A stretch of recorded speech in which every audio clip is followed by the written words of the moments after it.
from Adam to the flood of Noah is around 1,556 years.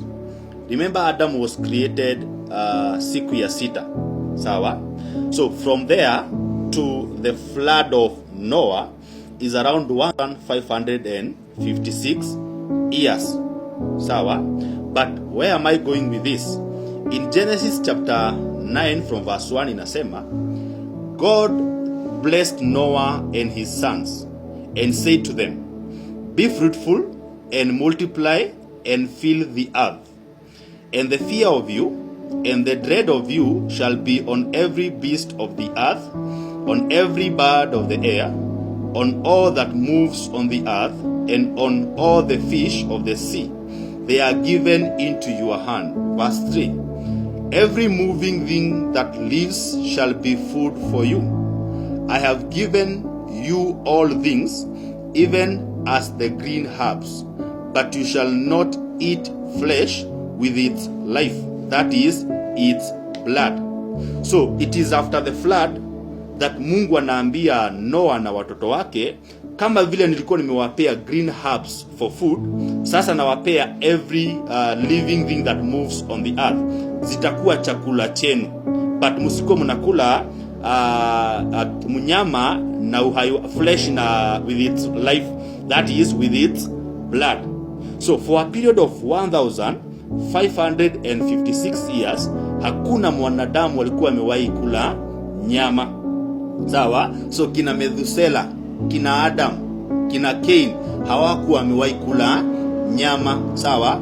Flesh ilianza kukuliwa kama chakula after the flood. Now the question is, walikuwa wanakula nini before? What about wanyama kama the beast of the earth? Walikuwa nakula nini kama chakula?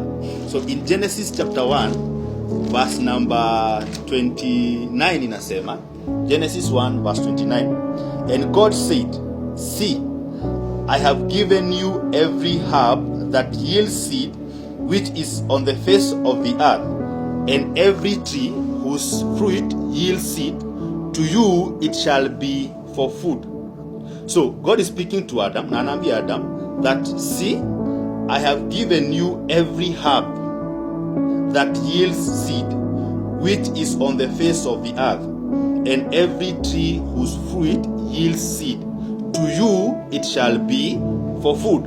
So the man was given seeds, and he was given green herbs and fruit as food. Sawa? In verse 30 nasema, also to every beast of the earth, to every bird of the air, and to everything that creeps on the earth in which there is life, I have given every green herb for food. Ndege wa angani, every beast of the earth, na every creeping thing, amesema I have given them every green herb for food. And it was so. Then God saw that everything he had made, and indeed it was very good. So it was evening and morning the sixth day.